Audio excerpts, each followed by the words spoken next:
up, guys? It's me, Laura. I have a little tickle in my throat, so don't mind me if I start clearing my throat. I don't know what's it all about. I'm not sick, but I'm gonna go over 10 signs to learn to love yourself and reclaim your life after addiction. Okay.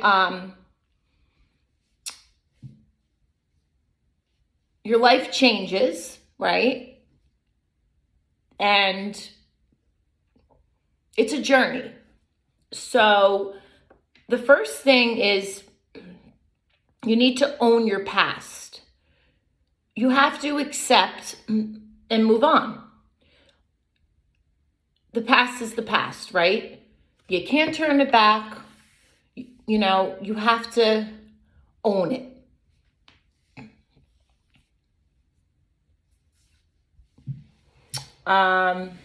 So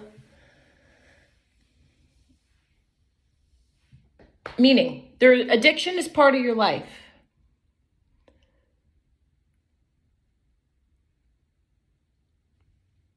It is what it is, right?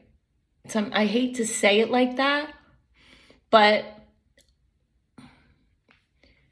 I always go into myself, but this is just how I am. You can't, when you live in guilt, and that's probably why I didn't get sober sooner, because there's points where I would say, this is how I am. I'm just going to be like this forever. Because you think that's you. It's the disease talking, right? When it's really not, that's not you. So you have to own the past. You have to fess up. You have to, let me see. It's healthier to admit it than to suppress it. Keep it all in, because then you can have a better life, right? So own your past. Forgive yourself and move on. That's the second one.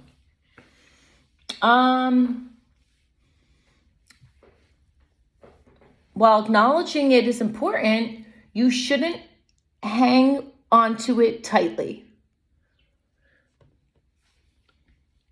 Right? Forgiving yourself will be a huge step in the right direction on your journey to learn to love yourself and reclaim your life after addiction. It will help you deal with the guilt and the shame. So knowing that your loved ones and others affected by your actions have forgiven you might help you. So it is a family disease, right? Everybody's affected, the people that love you.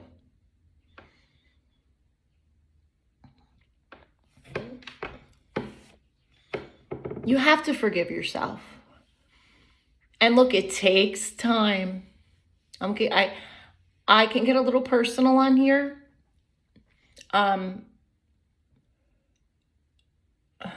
Like my daughter and I will watch whole movies when she was little. Listen, I thought I was a great mom.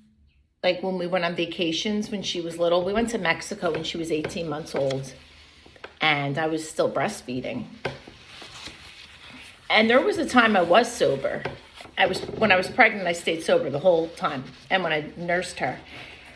But I hugged her crying, and I just always apologize and say, I'm so sorry. But, when I was teaching her the alphabet when she was in the high chair, and I'm not going to go on this too long. And what I'm getting to is I moved on and forgave myself, but I think back and it goes away quick. So you have to, because you can't live like that forever. It's done, right? I told my story already, but I just want to give that a little quick thing, right? So number 3 is giving up on the idea of perfection. I still struggle with that. This isn't with every addict. So I can read a bold thing with that. So perfectly imperfect is a great way to put that. There's no doubt that perfectionism can hinder addiction and recovery. like a people pleaser. When my eating disorder was raging, when I had a raging eating disorder, it's perfectionism more than the drugs, I guess. But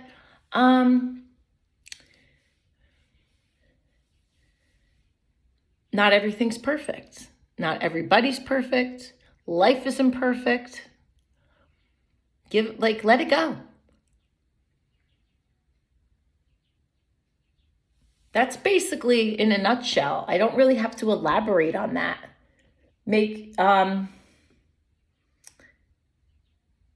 Give up on the idea of perfection. So, guys, I hate leaning in so close. I mean,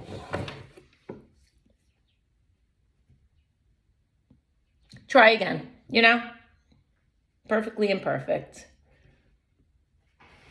Oh, continue therapy after rehab. Number 4. You always have to remember where you came from. Remind yourself, you can be in recovery for 20 years. I know people in recovery for longer than that. Once an addict, always an addict. Like I say. I still say I'm an addict. I'm 6 years sober. Continue therapy after rehab. Very beneficial for mental health. Whatever works for you. If you need to call your sponsor, you can have a death in the family. And if you think, oh my God, I want to have a drink, that's always there. So,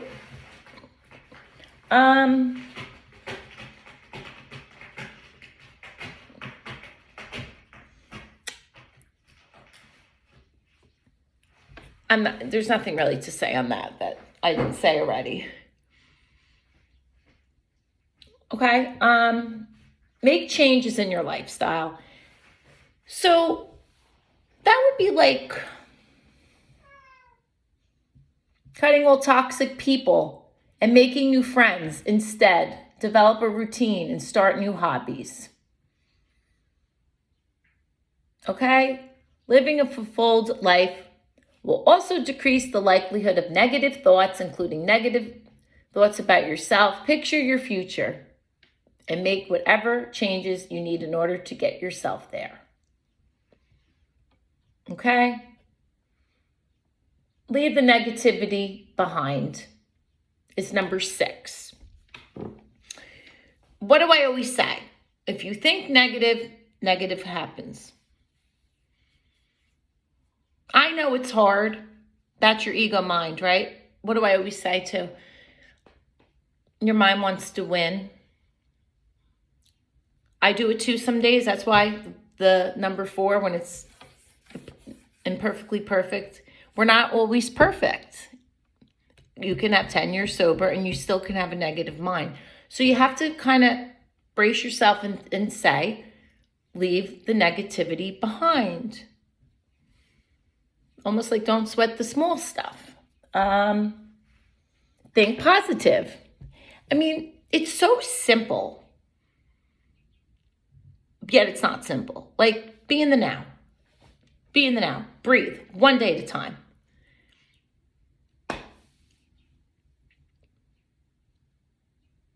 Right? Okay. Number 7, start a new hobby. I don't have to read it. What do you like to do? Pick it and do your best with it. Dance class, an art class, a music class, the gym. If you like to sing, buy a microphone. I mean, what do they have on here? Something you always wanted to do, an instrument, draw, paint. I don't know, buy a guitar. If you never play guitar, learn how to play that. Like when I was in rehab, I got to tell you, we used to have music playing, because I always say music therapy, and we would draw and paint like I did in 3rd grade in art class. And I felt so good doing that. And when I came home and out of rehab, I bought myself coloring books and crayons. Try it. Try it. I'm telling you. Number 8 is rebuild a support system with the people who love you.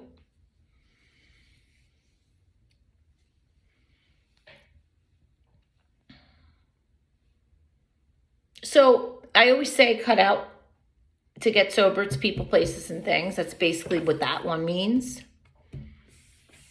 The people who truly love you, not the party friends. Because when they say, if you're having a fight with your girlfriend, let's go out with the boys and have a few beers at the bar. Not saying they're not your true friends, but if you're really struggling and you want to get sober and they know that, don't go out to the bar with them. Then they're really not your friends. So people who love and support you, build a support system with them. You can go somewhere else with them. You don't have to go to a bar. My rule of thumb, and it's the system of AA, is 1 year out of those areas, people, places, and things, relationships, all that. So build a support system with people who love you.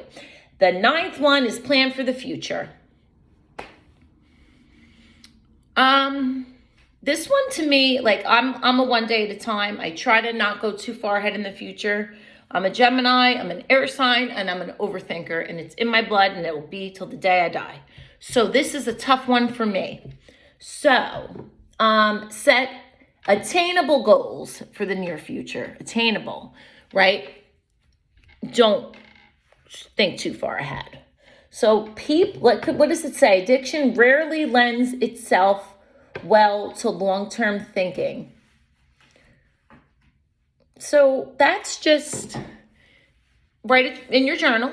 What do you want to achieve in the next 6 months? And make it slow baby steps. I don't think a 10-year plan is attainable unless you won millions of dollars, but that's unlikely.